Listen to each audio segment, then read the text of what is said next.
Assalamualaikum warahmatullahi wabarakatuh. Halo calon guru semuanya. Perkenalkan, saya Fatmi Dwi Jayanti dengan NIM A1B1200046 dan rekan saya Lutfiana Putri Angelia dengan NIM A1B1201119. Kami dari Program Studi Pendidikan Bahasa dan Sastra Indonesia Universitas Jambi. Pada kesempatan kali ini, kami akan membahas strategi pembelajaran konseptual sebagai tugas UAS mata kuliah Strategi Pembelajaran dengan dosen pengampu Bapak Dr. Andes Heri Sudarto Harjono MPD, Ibu Rahmawati MPD, dan Kak Alma Tiara SPD. Strategi pembelajaran ini sangat penting bagi seorang guru ataupun calon guru agar tujuan pembelajaran dalam kelas dapat dicapai. Strategi pembelajaran adalah rancangan pembelajaran yang di dalamnya terdapat pola-pola atau cara-cara untuk mencapai tujuan pembelajaran atau tujuan yang diinginkan. Dan salah satu jenis strategi pembelajaran yaitu strategi pembelajaran konseptual. Strategi pembelajaran konseptual adalah konsep belajar yang membantu guru mengaitkan antara materi yang diajarkan dengan situasi dunia nyata dan mendorong siswa untuk dapat membuat hubungan antara pengetahuan yang dimilikinya dengan perencanaan dalam kehidupan mereka sehari-hari. Dikutip dari Depdiknas dalam Kesuma tahun 2009 halaman 58. Ada 3 hal penting dalam strategi pembelajaran konseptual. Yang pertama, strategi ini menekankan kepada proses keterlibatan peserta didik untuk dapat menemukan materi. Artinya, proses belajar diorientasikan pada proses pengalaman secara langsung.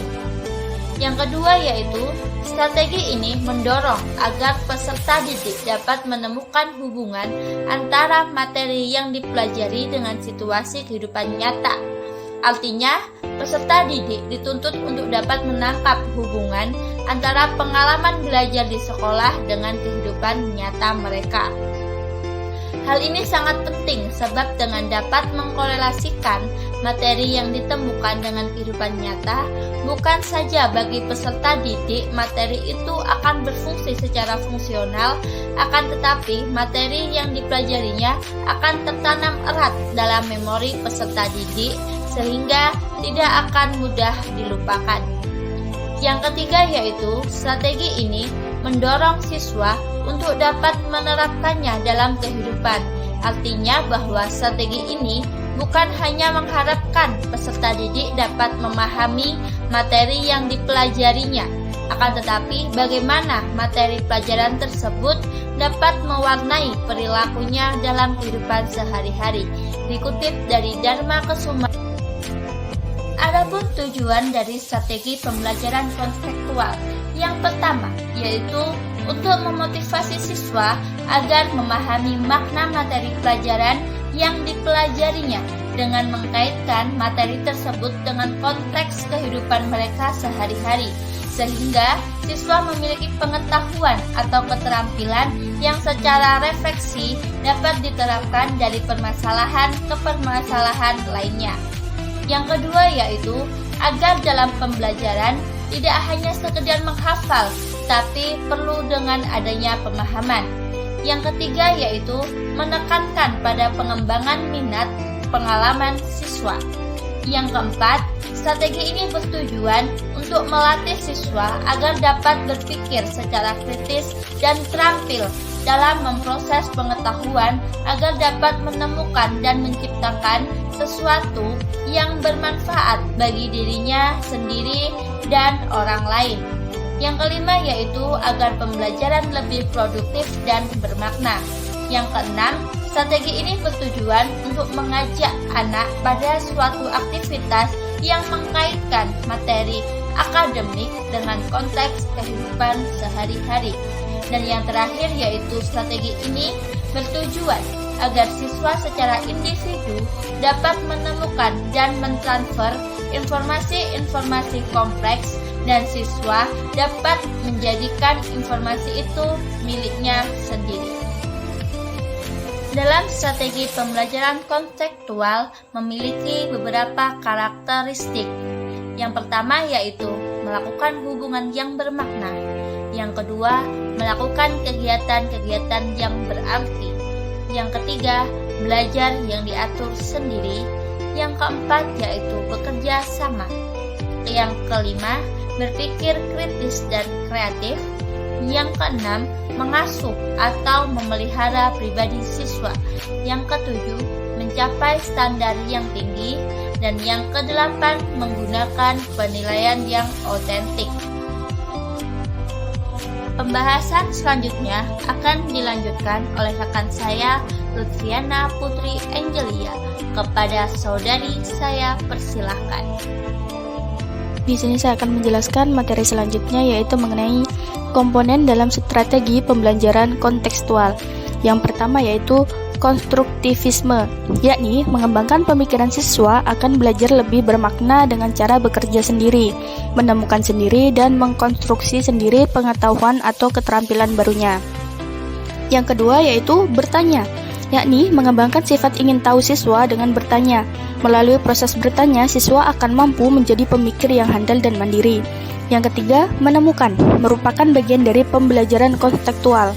Pengetahuan dan keterampilan yang diperoleh siswa diharapkan bukan hanya hasil mengingat seperangkat fakta-fakta, tetapi juga hasil dari menemukan sendiri. Yang keempat, masyarakat belajar, yaitu menciptakan masyarakat belajar atau belajar dalam kelompok. Hasil belajar diperoleh dari sharing antar teman, antar kelompok, dan antar yang tahu ke yang tahu atau belum tahu. Yang kelima yaitu permodelan, menghadirkan model sebagai contoh pembelajaran. Dengan adanya model, siswa akan lebih mudah meniru apa yang dimodelkan. Yang keenam, refleksi, dilakukan pada akhir pembelajaran.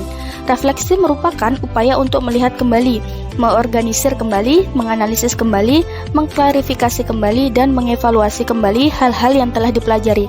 Dan yang terakhir yaitu penilaian sebenarnya, yaitu upaya pengumpulan berbagai data yang bisa memberikan gambaran perkembangan belajar siswa. Data dikumpulkan dari kegiatan nyata yang dikerjakan siswa pada saat melakukan pembelajaran. Selanjutnya, langkah-langkah penerapan strategi pembelajaran kontekstual. Adapun langkah-langkah penerapan pembelajaran kontekstual sebagai berikut. Yang pertama, mengembangkan pemikiran bahwa siswa akan belajar lebih bermakna dengan cara bekerja sendiri, menemukan sendiri, dan mengkonstruksikan sendiri pengetahuan dan keterampilan barunya. Yang kedua, melaksanakan sejauh mungkin kegiatan inquiry untuk semua pokok bahasan. Yang ketiga, mengembangkan sikap ingin tahu siswa dengan bertanya. Yang keempat, menciptakan masyarakat belajar. Yang kelima, menghadirkan model sebagai contoh pembelajaran. Yang keenam, melakukan refleksi di akhir pertemuan. Dan yang ketujuh, melakukan penilaian yang sebenarnya dengan berbagai cara. Adapun kelebihan strategi pembelajaran kontekstual, yakni memberi kesempatan pada siswa agar dapat maju sesuai dengan potensi yang dimilikinya, kemudian mengasah berpikir kritis dalam mengumpulkan data, menyadarkan siswa tentang apa yang mereka bahas dan pelajari bersama, pemilihan informasi berdasarkan kebutuhan siswa yang efisien, pembelajaran yang menyenangkan dan tidak membosankan, membantu siswa bekerja efektif dengan kelompok, dan terbentuknya sikap kerjasama yang baik antar individu, siswa maupun kelompok. Dan kekurangan strategi pembelajaran kontekstual. Yang pertama, perbedaan kemampuan siswa dalam pencapaian pemahaman materi yang didiskusikan antara satu siswa dengan yang lain. Yang kedua, guru akan sedikit mengalami kesulitan dalam proses menilai karena adanya perbedaan pemahaman tersebut. Yang ketiga, tidak efisien terhadap waktu, karena pembelajaran CTL ini membutuhkan waktu yang panjang agar dapat menarik dan tidak membosankan. Yang keempat, siswa yang tertinggal pemahamannya akan sulit mengejar ketertinggalannya antara siswa yang lain. Yang kelima, tidak semua siswa mampu dengan mudah menyesuaikan diri dengan metode pembelajaran yang satu ini. Yang keenam, siswa yang memiliki intelektual baik pun akan tertinggal dengan siswa yang memiliki soft skill dalam apresiasi satu sama lain, karena model ini mengembangkan soft skill daripada intelektualitas. Yang ketujuh, pengetahuan yang didapatkan oleh masing-masing siswa berbeda dan tidak merata. Dan yang terakhir yakni Peran guru tidak begitu terlihat karena guru hanya mengawasi dan membimbing, karena siswalah yang dituntut untuk lebih aktif.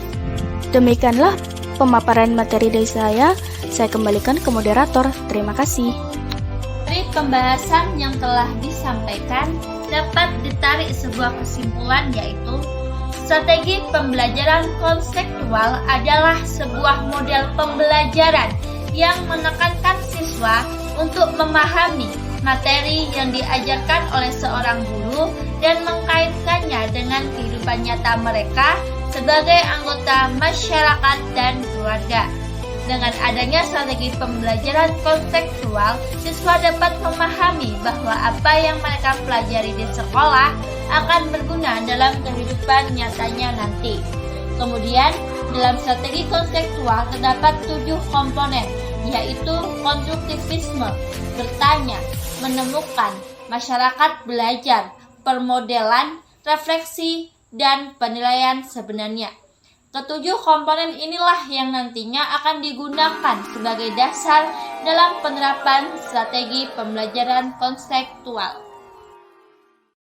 Demikianlah pembahasan materi mengenai strategi pembelajaran konseptual. Semoga materi pada hari ini dapat bermanfaat bagi kita sebagai seorang guru ataupun calon guru. Saya ucapkan terima kasih banyak atas perhatiannya. Sampai jumpa dan wassalamualaikum warahmatullahi wabarakatuh.